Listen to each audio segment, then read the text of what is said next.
Hey, it's Mike Downing from Bear Pop Comics. I was not going to do this video tonight because it's the holidays, but figured I had to make a quick one because I don't want to leave you guys out. So I'm still waiting to pick up my shipment after the holidays. It's been too busy with family and family matters and holiday stuff. But anyway, I'm going to do a very quick one here. I'm not in my usual background, so I'm going to show you guys, just improv video of some very small haul what I have.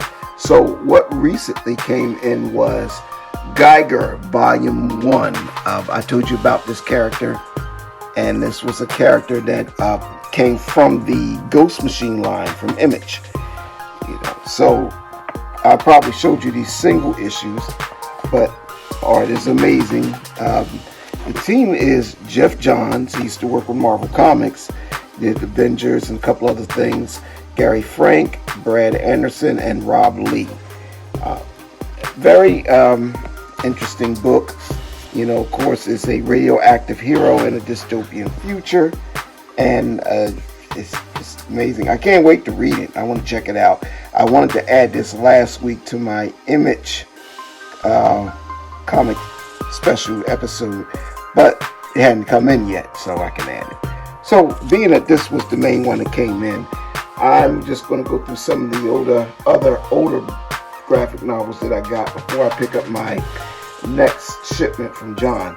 So Batman Eternal Volume 1 and Volume 2. Reason why I'm showing you this is excellent art. It's a James Tynion III, Scott Snyder, and I have not begun to read any of these yet. That's why I'm showing it to you, because as I get so many books, I haven't even gotten them. So sometimes I forget if I even showed it to you. But as you can see, the art is impeccable. Yes, I'm yawning because it is late. It is late. And I had a lot of stuff to do today, and it's crazy. But hey, I'm getting it done. So that is Volume 1. We're going to look at Batman Eternal Volume 2, Batman and Robin Eternal. I can't leave Robin out. So another great set of artwork. I think the key villains in this series is you got Scarecrow and this chick called Mother, runs a cult. So it's very interesting. Like I said, I haven't yet dived into it. I have to dive into it and tell you what it's about. But just skimming through it and looking at the art, impressive art, and very good stuff. Batman, as I told y'all, he's my favorite out of DC. If I follow any DC characters, it's definitely going to be Batman. Okay, so those two. And I'm going to go with a little bit of Blast from the Past. These are my favorite Bronze Age reprint graphic novels. A lot of these books I had and I sold them. But, before I sold them, I went and got this here, these epic collections. The next best thing to an epic collection is a what I want to call it. What is it? Omnibus. Yes, omnibus. So let's look at this here. Excellent X-Men art. This has Gene Colan art in here. Bob Brown. This is a lot of the X-Men did I say X-Men? I'm sorry, guys. Excellent Daredevil art. I'm saying Daredevil. I don't know why I'm talking about some X-Men. Maybe I was thinking about the X-Men, but yeah, it's some really good stuff in here. I think you got some Don Heck here too. Don Heck wasn't one of my top artists, but he did do a good job. And So that's Daredevil, and this is volume, let's go to the back, volume 5. Okay, so I didn't stop there. Did not stop there. Got Daredevil volume, I believe this is 6, because this is the 5 was the earlier 70s. This goes into the mid to late 70s, and this was my favorite run, because this is when I really started getting interested in Daredevil. Like the books that you seen back there collected in there, I didn't get them till later. But when Daredevil started to interact with S.H.I.E.L.D., with the original Nick Fury as you see him, because the original one was white guy back in the day, you know, which I had no problem with that. And this was taken from Daredevil 121. Loved this cover with the dreadnoughts and Hydra in the background, and you know, thought it was cool. And one of my favorite storylines in here, I talked about it before, was when Daredevil tangled with the Torpedo, and it was a 2-issue run. Torpedo's an interesting character, and he was an ex-football player that got a jet-powered suit from an old supervillain of Daredevil, and he became a hero. But you know, he had to fight first to prove that he was a hero. At any rate, I like this run of Daredevil. Some stuff was a little cheesy in there, but you know, most of it was good. And this is like 73 to 75.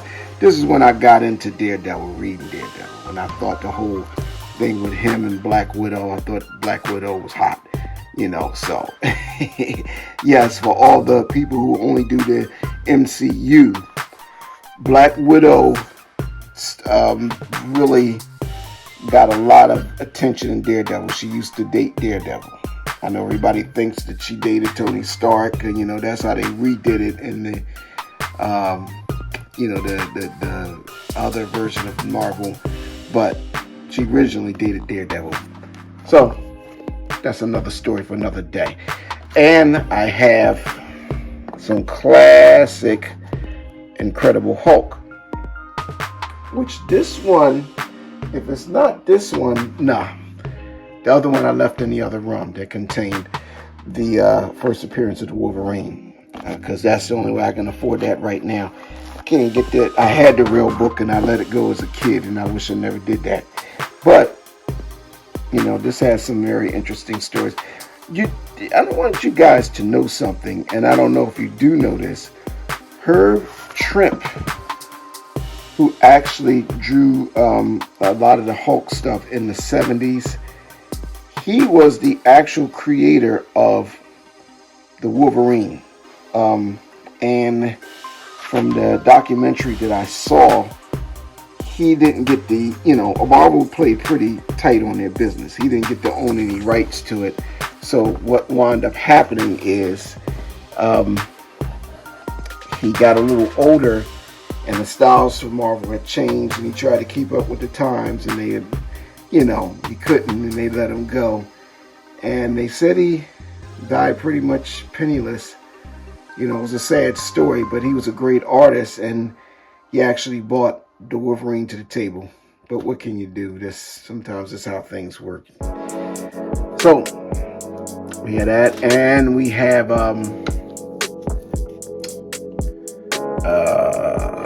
Iron Fist, Epic Collection of Iron Fist. I might have showed you these things before. I'm not sure. But this was the early 70s Iron Fist when he was in Marvel Premiere.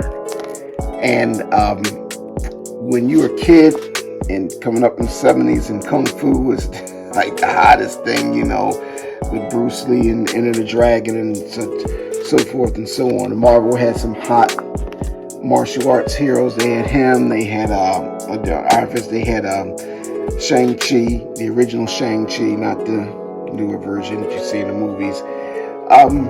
This was exciting to have as a kid.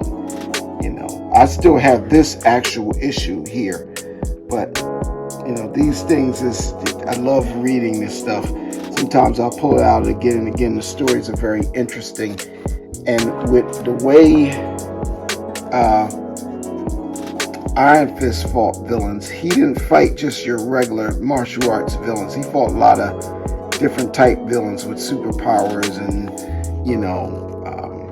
he was an interesting character. They did some things with him that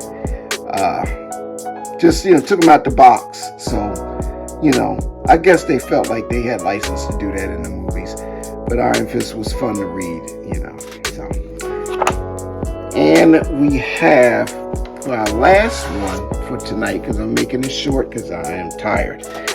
We have Deathlock the Demolisher. Came out actually in the 70s, and it was Rich Buckler, Don Minot, I don't know, I can't say his name, but he was basically your first version of, I would say, like the Terminator, but he was more of with a good guy conscience, of course. It's the future thing, that a lot of the future stuff works good. This was after like a major war in America, was like just a battleground, like almost a Civil War battleground. And you had this super soldier created called Deathlock that was trying to balance things out. That's the best way I can explain it to you. Deathlock was an interesting character, and he was an African American character, believe it or not. I could never, when this used to come out when I was a little young buck, I can never get to the store quick enough, the comic book store, to find any of his issues.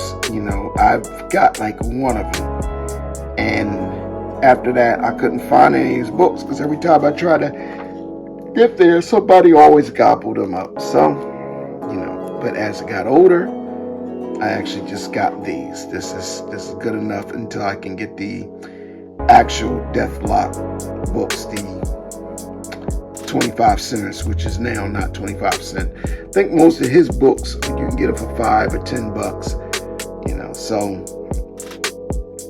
hey, I got it. I like this volume here, and this was the complete collection.